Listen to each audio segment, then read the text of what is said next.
Morning, everyone, and welcome.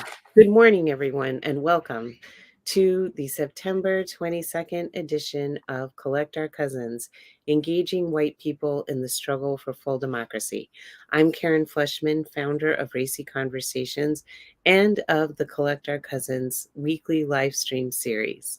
I created Collect Our Cousins to help white people like me become more effective in our conversations with white people in our lives, to help us build a embodied anti-racist white culture, in the words of Resmaa Menakem. I'm featuring the people who inspire and teach me the most, like my mentor Paul Kivel here today. White people, the battle for our democracy will not be won in courtrooms or in the streets. It must be won in white living rooms, across our dinner tables, at PTA meetings, at our churches. As an anti-racist, collecting my cousins often falls to the end of my to-do list. Oh, I'll get to that next month. But I want to encourage everyone watching here today to write a list of our friends and family we will collect this year. There are 21 million Americans, largely white, who believe that Donald Trump is the legitimate president and that political violence may be necessary to restore him. And there's plenty of other white Americans who are neutral or leaning toward our side, who we can win over if we have the courage to talk with them and bring them along in the journey.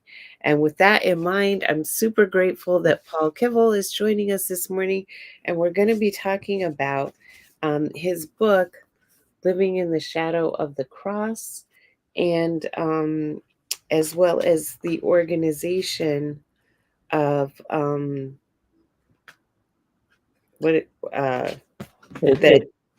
it's called Beyond Christian Dominance.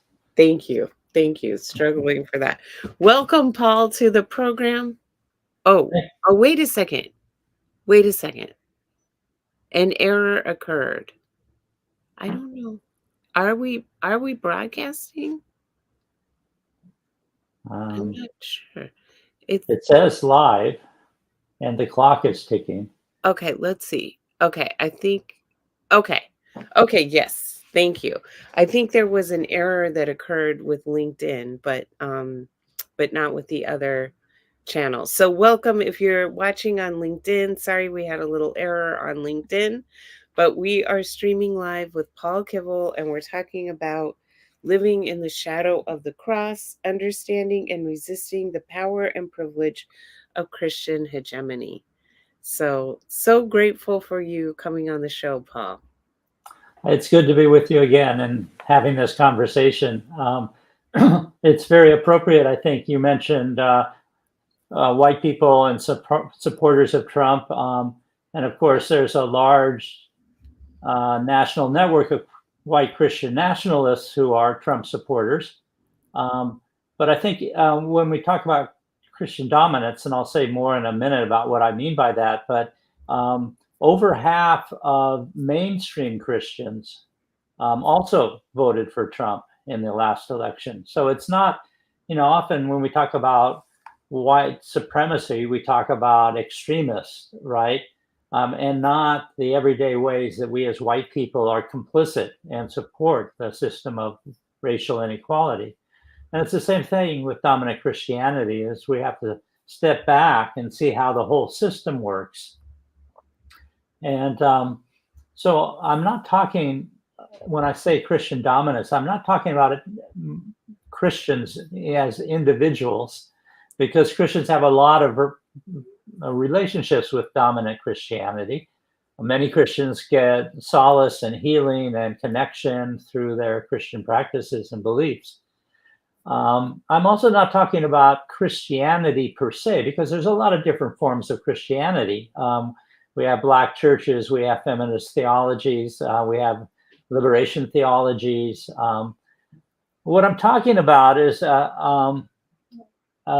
institutions of power and concentration of wealth, and a dominant Christian worldview, which has been shaped over the last many centuries, which really is the institution that guides so much of our lives and shapes our beliefs, our behaviors, our public policy, our foreign policy, and so it's kind of stepping back and seeing the big picture of how much that influences who we are and what we do. And of course, dominant Christianity is at the root of racism, of white supremacy in our society. If we look at Europe in the medieval period, the first group that was racialized in a really explicit biological, agents of the devil kind of way were the Jews. If we look at medieval Spain, it was Jews and Muslims who were deemed, because they were not Christian, as enemies of Christians and enemies of the state. And out of that came the doctrine of discovery, of Christian discovery, which sanctioned colonization throughout the world. When the Pope said, as the voice of God, that Christians can go out and claim any land anywhere in the world that isn't already controlled by Christians, and they can dominate, they can enslave the people, they can take all their possessions, they can claim the land, simply because they were Christians. Christians have the truth, and everybody else is basically expendable or exploitable. So racism and the Christian dominance are very intertwined, and we need to understand those interconnections to really be effective racial justice allies, and also to be fighting against the current attacks from dominant Christianity, which we see so clearly in the Supreme Court decisions that have come down this spring and this summer. And that's a Christian Supreme Court. It's dominated by really white nationalist Christians, but overall the Supreme Court has been a vehicle for moving forward a dominant Christian agenda. Yes. And maintaining control as white people lose numeric majority. Mm-hmm. Maintaining dominance from a minoritarian perspective, which is contrary to what a democracy is supposed to be. Right. That's the great replacement theory that the right is so strong with. But it's not just that they're losing numbers as white people, but also as Christians. Mm. The fear is deeply entwined with that sense that Christians have the truth. They should be making the decisions and leading all of our institutions in this country. And when you think about all the harm that has come from that worldview, whether it's the violence of colonialism and wars, or sexual violence against individuals, and the maintaining of secrecy and the lack of accountability and transparency, it's a lot of harm. Absolutely. If we look at the Crusades and the Inquisitions and the witch hunts and the Jewish Holocaust and Native American genocide, we're talking literally millions, tens of millions of people who have been under the brunt and have lost their lives, and entire peoples who have disappeared because of the power and violence that dominant Christianity has used. This keeps repeating, going back at the beginning of the broadcast. I don't know. Oh, okay. So I think there may be some technical glitches going on today with our broadcast. Sorry about that. If you're just joining, we're doing the best that we can. Yes. And then we also think about the role of the Christianity in slavery. Right. And, on the one hand, some people use their Christian beliefs to fight against slavery, to fight for abolition. But the majority of Christians supported slavery, and they used the Bible and their Christian beliefs to justify it. They claim that Christians should be in charge, that people of color, enslaved Africans, were inferior, they were pagans, and that therefore it was even said by slave owners that they were doing a good thing, that they were clothing and housing their slaves. And all of this was justified broadly by dominant Christianity. Wow. And also used as a huge vehicle for wealth. You were sharing when we were preparing for this about how so much of capitalism originated in Christianity. Could you talk a little bit about that? Yes, I think that that's an important aspect that is often neglected when we think about economics and religion as being very separate, but in fact, they've been very intertwined. The church developed, the church in the 12th and 13th century was the largest landowner in Europe. And they had monasteries, which were huge economic enterprises throughout Europe. They developed ideas about accounting and financial transactions and trusts and wills and all kinds of things that,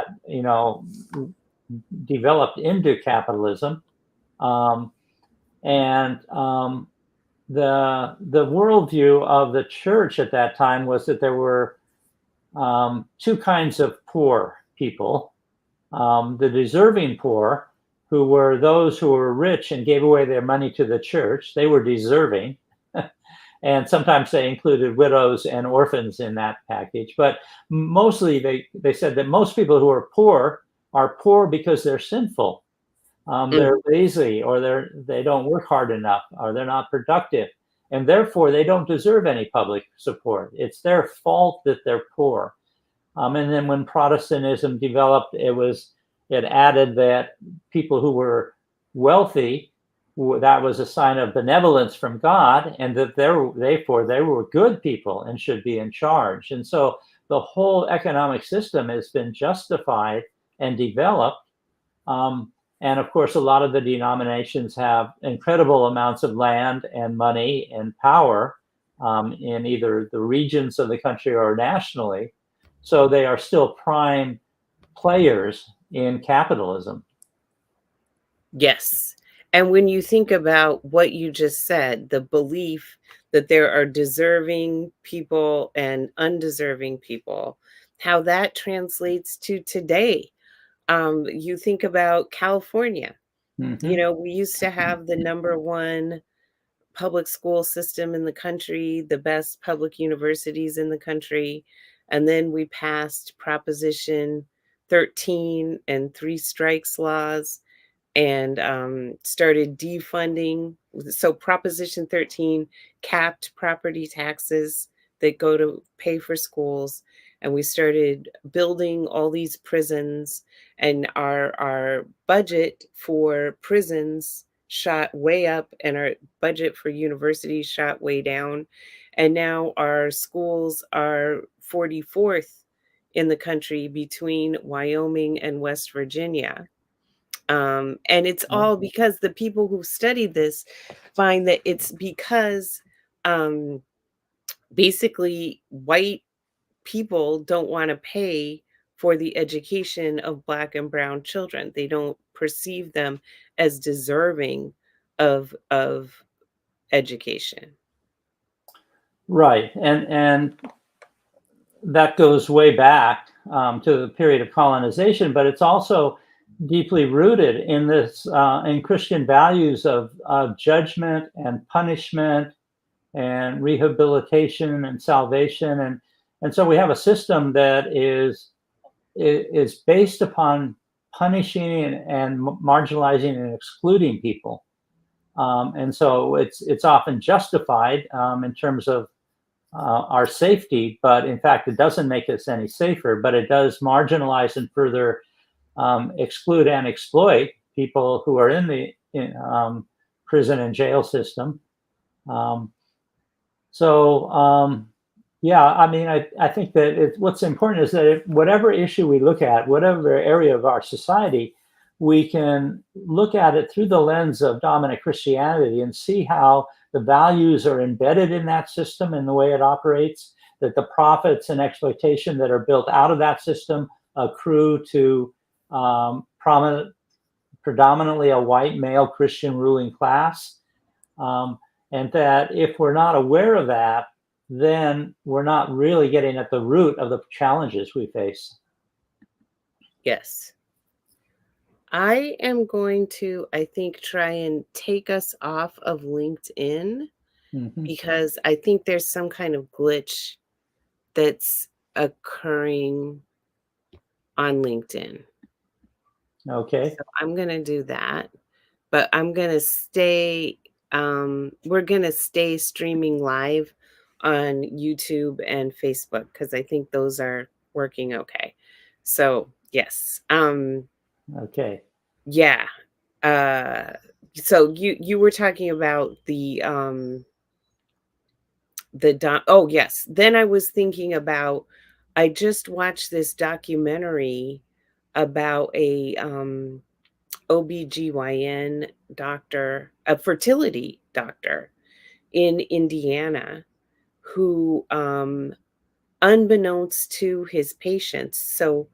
So many families came to this doctor to solve their fertility problems, and the women thought that they were being injected with their husband's sperm, but instead of their husband, the doctor was injecting them with his sperm. And they basically one of the children who was conceived through this did ancestry.com and then started noticing she has all these relatives. And basically, she has now documented that there's 50 plus half siblings, all from this same doctor. Mm-hmm. And the Indiana Attorney General's office is basically protecting the doctor Mm-hmm. because they are part of this quiverful movement Mm-hmm. of believing that we need to have as many white Christian babies as possible. And so all of this is legitimate because he's increasing the population of white babies. Mm-hmm. Right. Which comes back to what we were talking about earlier about white Christian fears of being replaced or not being in majority positions or leadership positions. And the struggle around abortion is very much about the reproduction of the white race. And that's explicitly laid out in a lot of Christian nationalist literature, that's why this is an important issue to Christians. I think we have to go back further, though, to look at really at the roots of this. We have to start back in the 1500s with the witch hunts that drove women out of the public sphere and into the home, that eliminated midwives and healers and herbalists that were providing medical care for women and was women controlled. It's the origins of the medical system we have today, but it's also the origins, not the origins, but the amplification of the subjection of women to male control and male control over all aspects of women's lives, which really it's only been in the last 100 years that that's even begun to break apart a little bit when women got the right to vote, for instance. But still, we're in a patriarchal society that's based upon deeply Christian beliefs about women being the source of evil in the world, original sin, and the sources of temptation and seduction of men, and acting as agents of the devil. I mean, these are deep-rooted beliefs for many in this country, which makes it easy to justify controlling women's bodies and eliminating women's rights. And decimating any woman in the public sphere. Exactly, yeah. Especially women of color. I myself developed so much more empathy for white women by reading The Caliban and the Witch by Mm. Sylvia Federici, which Right. is a history of the witch hunt. And I did not realize, I guess I hadn't, many of my mentors had said, Karen, go back and study, why did white people leave Europe? Why, what is your ancestors' history? And I was like, study my ancestors' history. Why would I want to do that? My ancestors are the oppressor. I have no interest in knowing about all of this.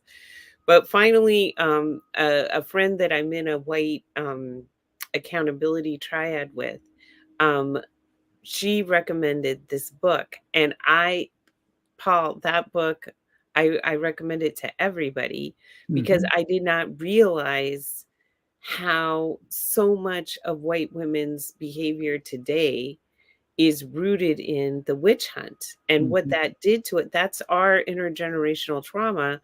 When, as you were talking about before the witch hunt, women were part of public life. There weren't really strong gender roles. We did a lot of work collectively in community. And then, yeah, women were herbalists and religious leaders. And then, with the onset of capitalism, um, that when women were like, no, we don't want this, then they accused them of being witches and burned them at the stake in front of their entire community, clapping and cheering, and would bring their kids to Mhm. watch their mothers burn at the stake. So, of course, what is the message from this?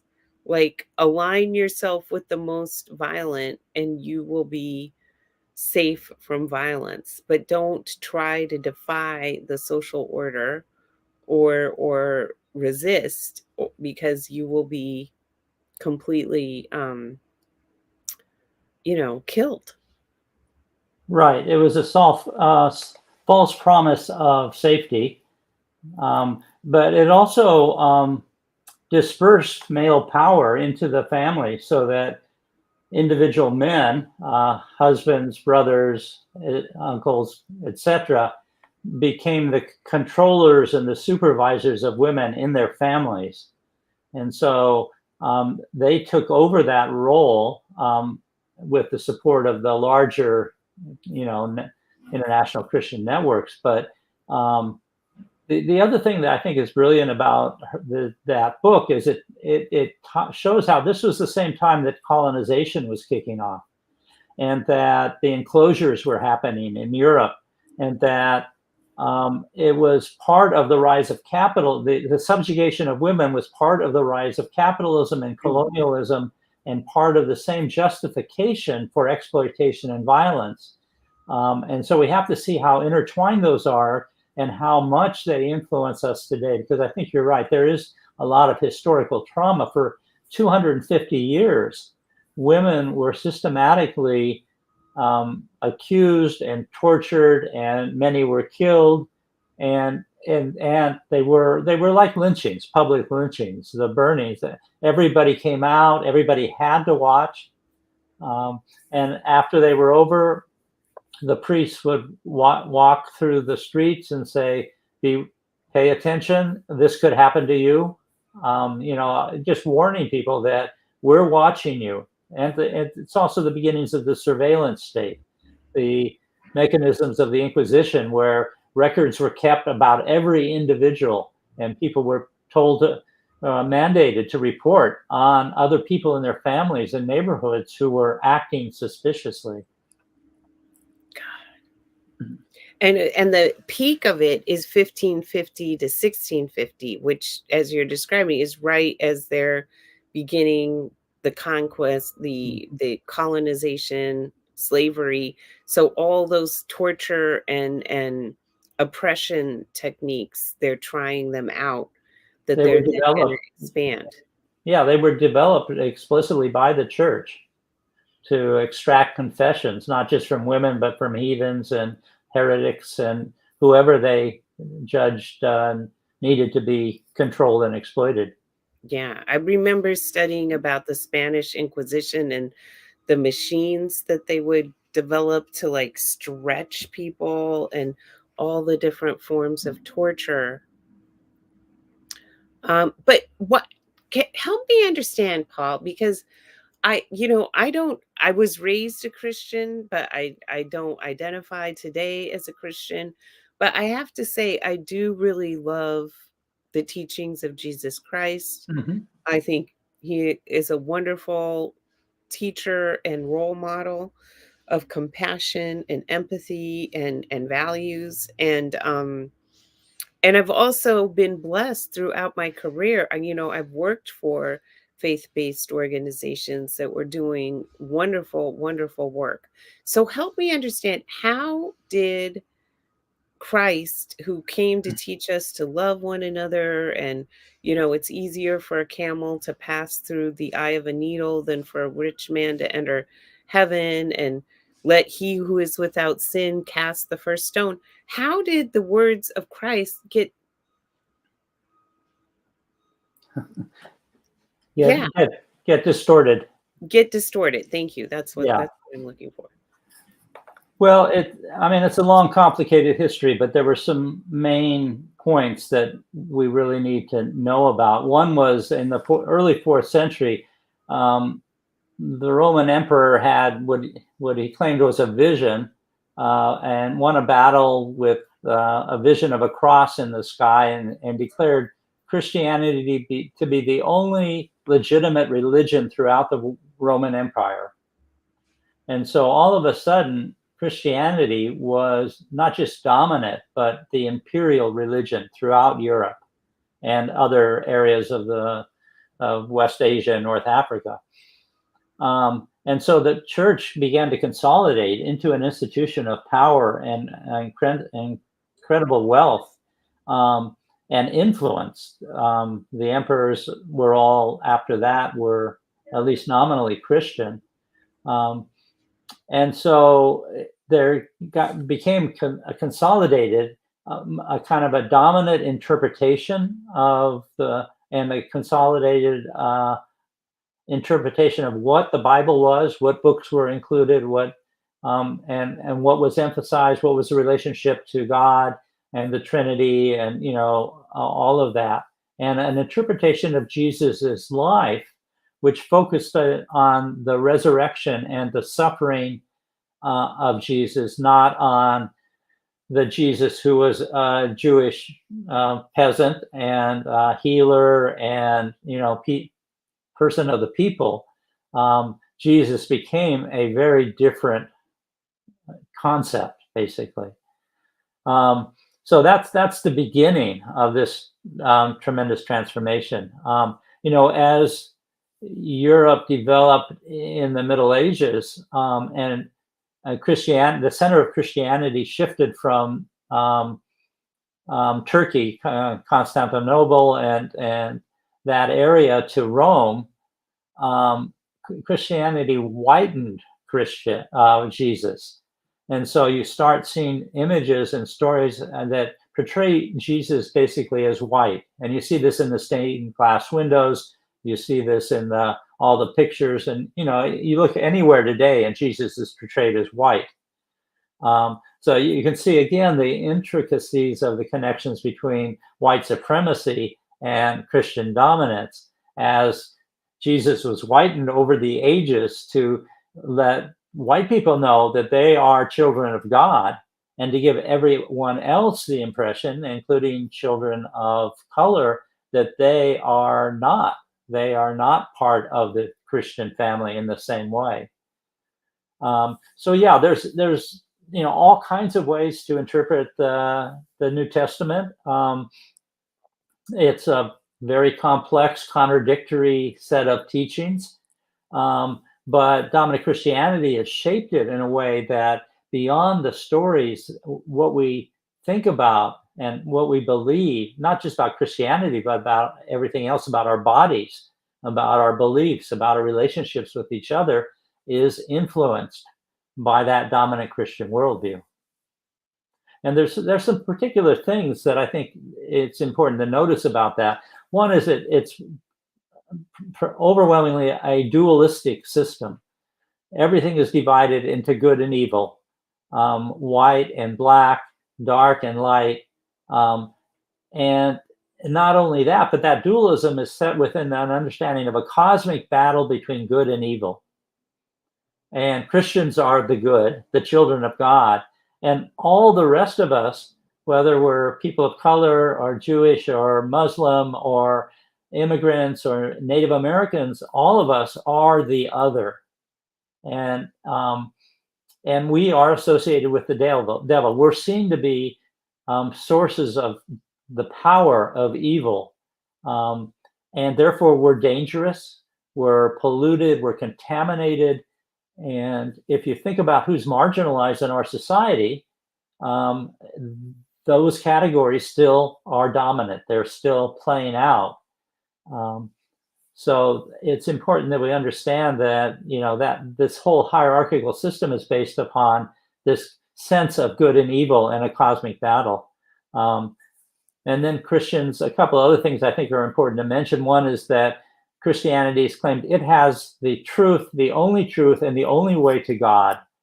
And therefore, everybody else's beliefs and values and culture are they're incorrect, they're false, but they're also dangerous because they lead people away from that one true path. And that's justified the destruction of entire cultures and literatures and art and all kinds of things. And finally, the other thing I think, among others, that's important is that dominant Christianity claimed that humans were given dominion over the earth. And that means that the earth is not inherently sacred. Heaven is sacred, which is God's realm. The earth has always been seen as a source of evil, the devil's playground. But it also means that our attitude towards the earth has been one that justifies capitalism, that we can exploit anything, we can destroy the land. It's really not inherently valuable. And we as humans have the right to dominate it. And so these are, really deep beliefs that are widely held, and they trace back to this dominant Christian worldview. Oh, yeah. As you were talking, I opened the book to your chapter on the way we think, and you said we need a savior. From the belief that people and populations are held hostage to evil can follow the notion they need a savior to rescue them. Whether in the children's books series, The Chronicles of Narnia, movies such as Avatar or Crazy Heart, the popular Hollywood trilogies Star Wars, The Matrix, or Lord of the Rings, or the hopes so many pin on the next presidential candidate, North American culture is filled with examples of Christian-derived savior figures. Right. It's very much a deep part of our culture. Mm-hmm. And of course, that savior is a Christian male, right? It's Yes. the knight in shining armor come to rescue us, or the warrior, or whoever. And a lot of us have rejected that explicitly, but still it tugs at us. These are the stories we grew up on. These are the movies that we see and watch, and so it's reinforced constantly. And of course, if you're a white man, or particularly a white Christian man, then you are the hero. You're the one that you expect yourself to be in charge. You expect yourself to be entitled to these benefits that have accrued. And when you don't get them, then you become extremely resentful, angry, and self-destructive, which is what we see happening in our society right now. I mean, as you were talking about this notion that women need to be protected, and the white man is going to protect us, but we know what the statistics tell us is that the person most likely to harm us is an intimate partner. Mm-hmm. And that if there's a gun in the home, we're much more likely as women to be harmed, and that domestic violence, sexual violence, all of this is not, we're taught this myth to beware of the brutish black or brown man, but very, very rarely does violence against women occur with a stranger. It is almost always with an intimate partner, and that is the real risk. Mm-hmm. And going back to white men, the leading cause um, of death by guns in our country is suicide, and it is white men who are committing suicide. Mm-hmm. And so, yeah, I think I want to shift focus to now that we have an understanding of where these beliefs came from. What do we do to heal? What do we do, like those of us who are committed to Christianity? What do we do to continue to practice our faith without um, asserting Christian dominance? And also for those of us who don't identify as Christians. Well, that's several questions covering a lot. So let's dive in a little bit anyway. So I think it's complicated for Christians, just like it's complicated for white people. Yeah.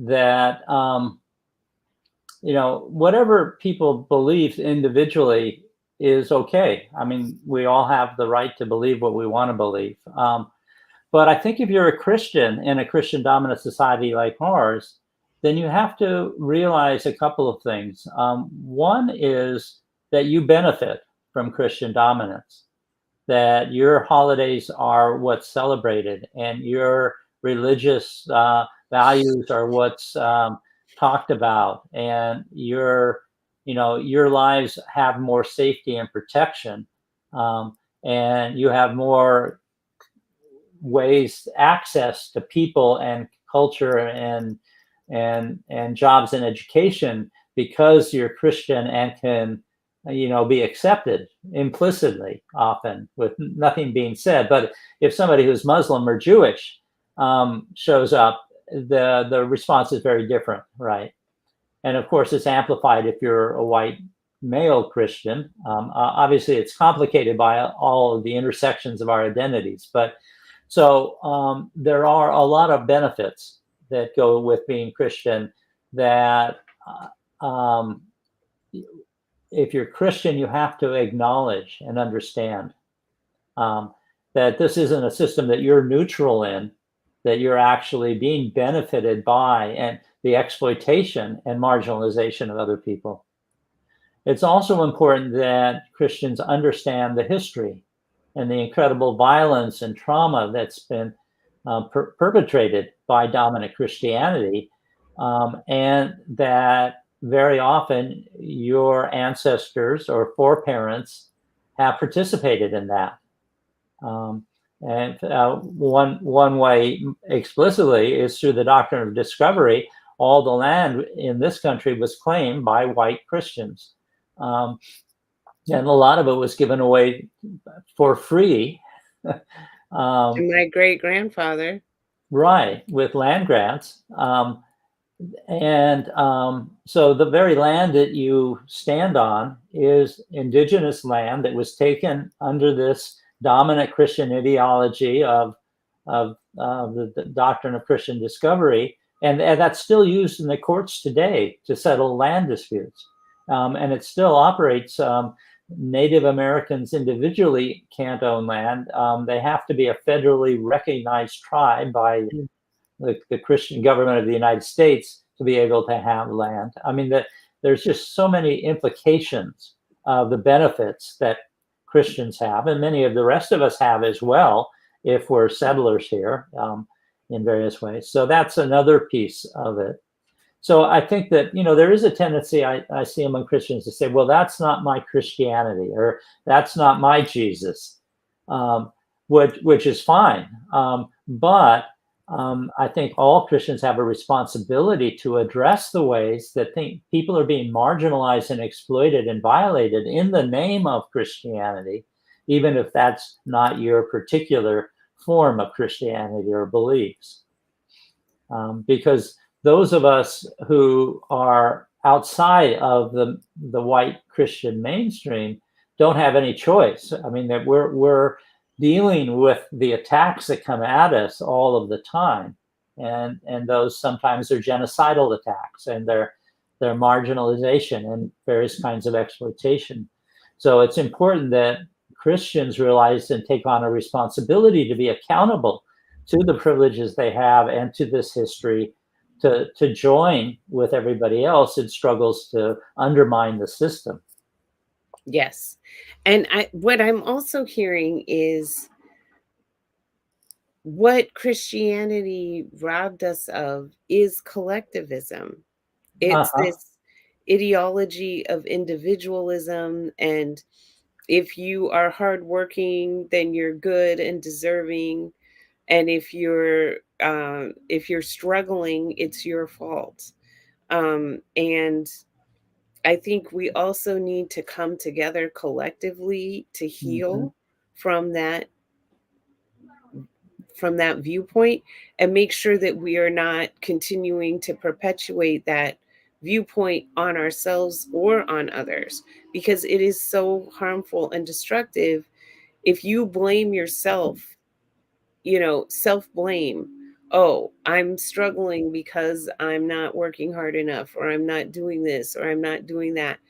That is so harmful and toxic. And it's also harmful and toxic to point the finger at other people. Oh, the reason why they're not working is because they're not trying hard enough. If they would just pull up their pants and go find a job, everything would be fine, without acknowledging all of the discrimination that people experience in employment, schools, systemic, et cetera, et cetera. It's always putting the blame on them, and that they need to change in order to succeed, as opposed to looking at this system that values some people and doesn't value others, and allocates resources to some people to succeed, and doesn't allocate any resources to the others to succeed. Yeah, I think that that's very important. So part of the work for Christians is some self work, some looking at how have you internalized these beliefs, these values.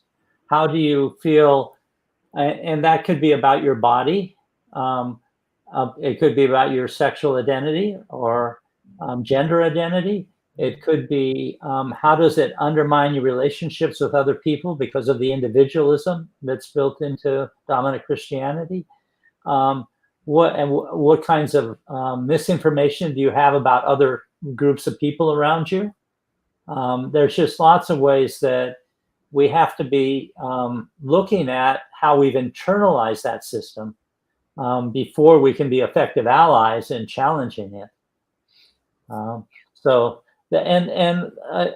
think at the root of that is having these conversations, that we have to be able to name it and talk about it. For instance, for mostly people talk about white nationalists.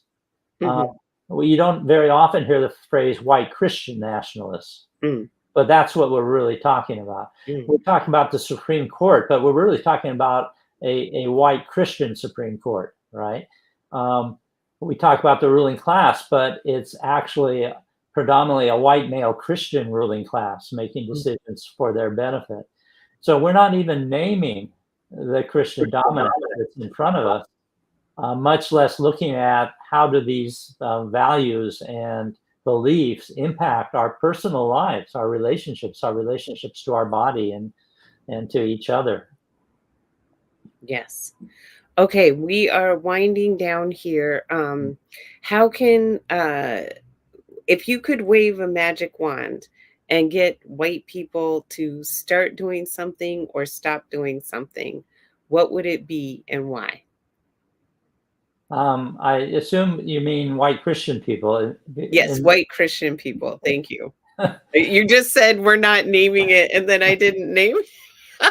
Well, that's just an indication of how deep it is, how routine it is to not see the dominance in front of us that we live inside of. because it is so deep, it's pervasive and deep-seated and long-standing. So it just seems like this is the way things are. I don't think there's any magic wands about this work.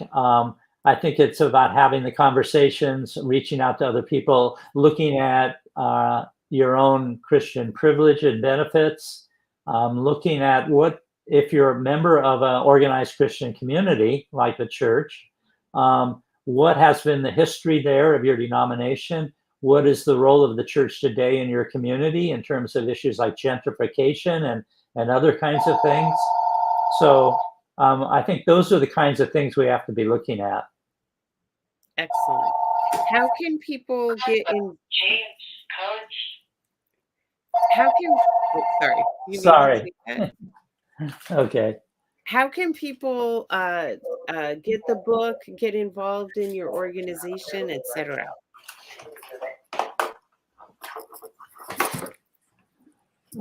Okay, sorry about that. My book is available off of my website, particularly, and it's got a very good discounted price on it off of my website. I also have a website called christianhegemony.org, and there's lots of resources there, books and articles and videos and links, and it's a great place to start as well. And together with a network of people around the country, we're trying to build out the Christian Hegemony Network, and we offer some webinars and some other kinds of resources for people looking at some of these issues. So you can also get in touch with us through the website or through me directly. Excellent, excellent. And I just want to encourage folks to read this book, to go on Paul's website. You know, this belief in individualism, it is just, it's the foundation of so many things. And if you are out there and you're struggling, you know, just know that you are loved and you are not responsible. You know, there's nothing wrong with you. There is something very deeply wrong with our society, and we're constantly told that it's our fault that we're struggling. It's not our fault that we're struggling. There's nothing wrong with you, and don't feel deficient. And come together with other people and share what you're experiencing and support one another, and find these communities of care. And that is so important to our survival, especially at this time when our planet, you know, we're just decimating our planet and so many things. So just know that you are okay, and don't internalize that there is something wrong with you. I would say. Right. Yeah, there's a lot of people organizing and struggling and working collectively for change. So we don't have to start something ourselves. There's a lot of things we can join and get involved and be moving this social justice agenda forward. Yes, yes. Thank you so much, Paul. I'm so honored to have you on the show again. And thank you for everyone who tuned in. Join me next week. I'm going to be with Future Kane, and we're going to be talking about white women. And we're doing a cohort with white women. So please follow our work, and we'll see you next week on Collect Our Cousins. Thank you, Paul. Thank you.